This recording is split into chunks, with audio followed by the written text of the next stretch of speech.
Hi, hello everyone. Welcome to Oriya, where we talk about overall health. And yeah, I'm showing my hair because this is my new look. Get used to it. Actually, have you ever had issues where you just didn't know what to do with your hair? And this is not a hair video, trust me. Today's topic is actually going to be very, very good. So please don't go anywhere as I show off my hair. I'm just so excited. I did it myself. I didn't have to pay $200 to $500 because I really didn't have it to do. But and my arms usually get tired, but I did it myself. I think it took like 4 hours. I think it took like 4 hours. Anyway, I like it, and and it's versatile. I can do all kinds of things with it, and that's what I needed. I needed the versatility. That's what I needed. I needed the versatility as I adjust myself. Forgive me. But today's topic is going to be on mental health and how your mental health can affect your heart. And I'm going to be reading an article from the Black Heart Association. They do not know that I am reading this. What I do is I follow them on Instagram, and then I have their newsletter. I get their newsletter. And I thought this would be just perfect for what I do here at Oriya. So do me a favor. I want you to smash that like button. Please subscribe if you haven't done so already, and definitely share this video. Okay. You want to not only subscribe, but click that notification button so that you don't miss not one of my videos regarding overall wellness. And today's subject is on your mental health and how it affects your heart health. So we kind of get into that a little bit. Okay. So let's see. Again, thank you for joining me at Oriya, where we talk about overall wellness. So, this is from a newsletter that I received from the Black Heart Association. Okay. And it says, Dear community, as we dive deeper into 2026 heart saving season, it's the heart saving season right now. We want to pause for a moment and talk about something just as important as screenings and numbers, and that is mental health. You see these people right here? You see all the smiles on their faces? Let me see. You see her? You see that smile? Isn't that contagious? This is good for your heart. Laughter is good for your heart. Smiling and being social is good for your heart and good for your mental health. Okay, so make sure you have a group of people that y'all kick it. You just kick it with, or you talk to often, or you guys, share stories. Make sure you have a community. That's going to really mean a lot to your mental health and for your heart health. Okay. So here's a quick tip from the Black Heart Association. And we know this: chronic stress, anxiety, and emotional overload place real strain on the heart. I'm going to say that again. Chronic stress, anxiety, and emotional overload place a strain on your heart. I know it's hard, but as much as you can, scale back on that stress. Don't worry about people. Don't worry about it. I know it's hard for us mothers. Don't worry about your grown kids. They will be fine. You made it through your 20s and 30s, right? What makes you think they can't? They don't always need your help, but you're there with your arms open. Make sure you're not an enabler, because if you continue to give and you have lack, then they're happy and you're not. So make sure you're taking care of you first. Okay? The anxiety is the anticipation of something that might not even happen. Why are you carrying that anxiety? Don't carry it. one of these days I'm going to do a video on breath work because it really helps when it comes to the anxiety part of our lives. And we all go through it. I go through it too. I mean, I had several panic attacks, before, but I've learned how to help myself through breath work, through meditation, through whatever I need to do to help myself. I focus on that. It wasn't until I had an uncle tell me it's not selfish to be, it's okay to be selfish to yourself. And once I got that in my head and got that clue, I was like, you know what? Yeah, yeah, because we've been taught give to others, help others, do this for others. Um, but you looking around and it's like, well, who's gonna help me? Who's gonna help me get through this? I need. I keep looking. I need some help too while I'm giving myself to this person, to my kids, to my husband, to my boyfriend, whoever it is, to my mom, to my dad, to friends, who are used to you saying yes all the time. You have to take care of yourself. Also, it says, let's see, the Heart Association. Oh, it also says, so taking time to breathe. We talked about that a minute ago. To rest, rest. Lay that body down when that body say rest, honey. That paperwork will be there. The cooking will be there. The laundry will be there. But you, oh, you're important. So rest that body. Okay? Rest.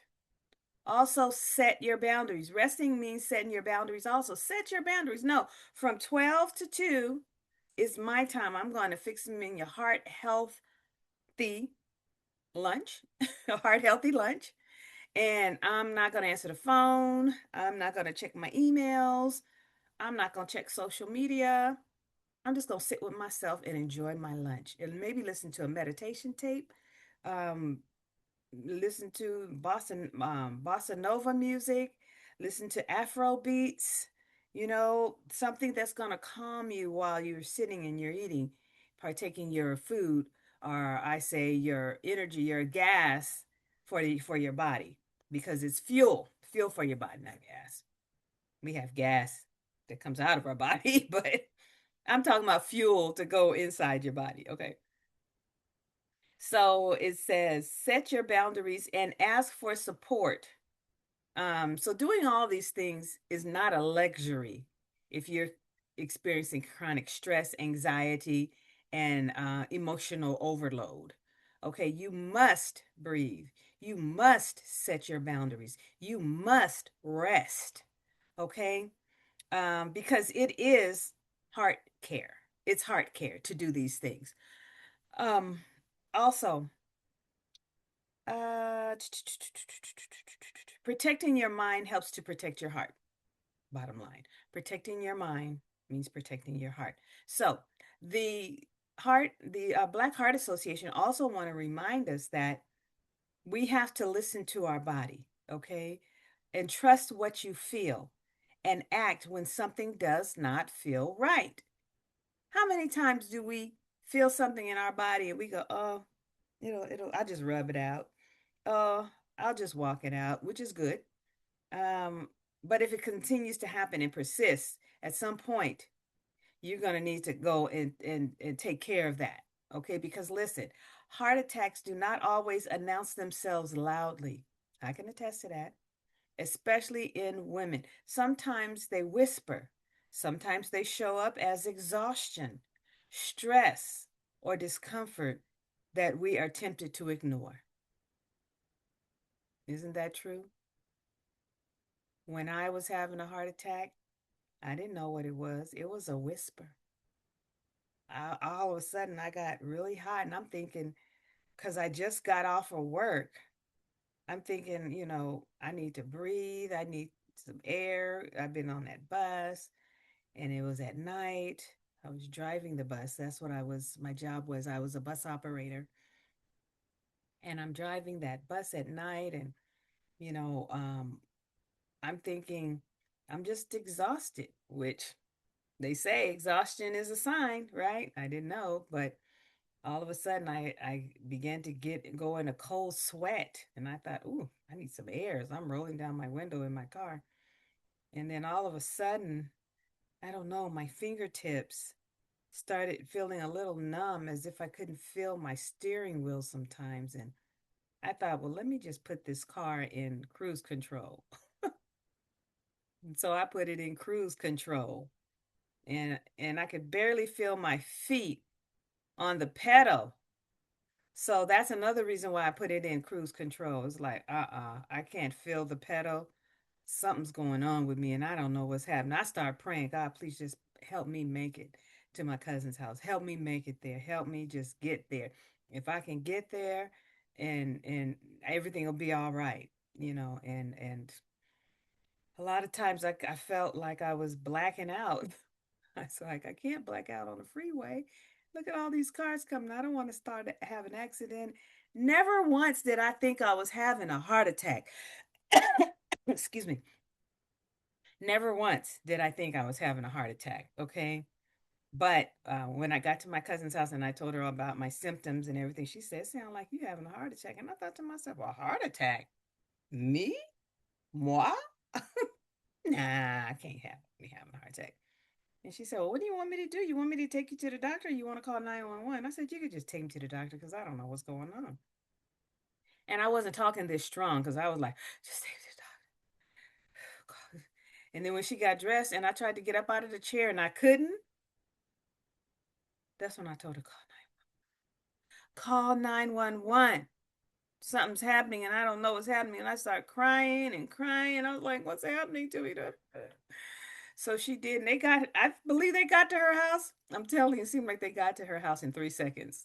That's how, maybe I was out and I just could, because my eyes were closed at that time and my arms were like flopping and my whole body was like limb. And I don't know, I could hear people around me and I could see my aunt, my cousin's mom, she was slapping me in the face. Loretta, Loretta, wake up, honey, wake up, honey, wake up, baby. And it was so sweet because I could hear her and I wanted to say, I'm okay, Auntie, I'm okay, but I couldn't talk. So when you see these signs, that are subtle, pay attention. I mean, the other day, maybe 3 or 4 weeks ago, I had a pain in my chest and I was like, I need to go to emergency. And so I went. Turns out that they did all kind of tests. I mean, I was there like 9 hours. Okay. Turns out that I had water. My body retains a lot of water. And so I had a lot of water in my body, which was probably circulating around my heart that I needed. It was restricting my breathing because I couldn't hardly breathe either. I had chest pains and I couldn't hardly breathe. So they gave me a pill. They gave me this drip to help me to use the bathroom all day. And thank goodness I didn't have to keep getting up because now they got this thing where they just put down in between your legs. Excuse me, guys. Well, they do it for the guys too. And you could just lay there whenever you feel like urinating, then you just go ahead and urinate. And it goes into this container that's about like this in the back that they put in the back of you. And they come and check that container and empty it out. They're like, oh, you're going. You're really going. It's looking good, though. It's looking good, Loretta. So, anyway, just pay attention to the signs, okay? Because pay attention to how you feel. And if something doesn't feel right, then you need to pay attention and probably go to emergency, especially women, because we feel exhausted, we have stress, we have discomfort sometimes because maybe you're having your monthly or something. So don't be tempted to ignore it. Take care of it. Okay. So let's see. They also want to remind us that uh, did you know that the Black Heart Association partners with this organization called CHAMPS, CHAMPS? Okay. And they partner with them to provide free mental health services. Did you hear me? Free, FREE, free mental health services. Okay? Because mental health is heart health, which we already know, right? So they are committed to supporting, to making support and accessibility and compassionate and to make everything stigma free. So I'll put the links down in the description. Excuse me. There's learn more about champs at champstexas.org, and you can book your free mental health counseling at the blackheartassociation.org/resources /free mental health counseling services. Again, I'll have that down in the description below. So the Heart Health Association, they also believe in that education is prevention, which is true, which is why I have this podcast. We have to be educated on what we can do to help ourselves so that we don't become a statistic and have a heart attack, or for those who have survived, have another heart attack.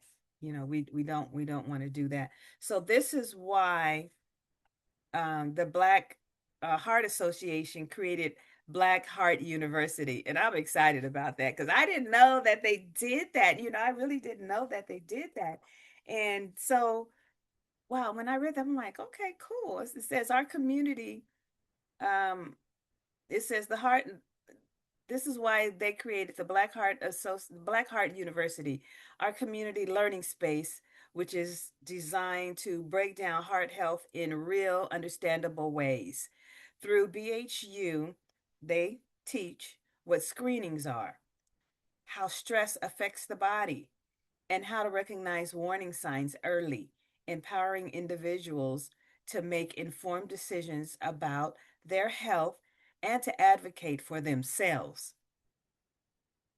So if you continue to support them, it helps them to always keep showing up with free screenings, education, and trusted conversations that saves lives.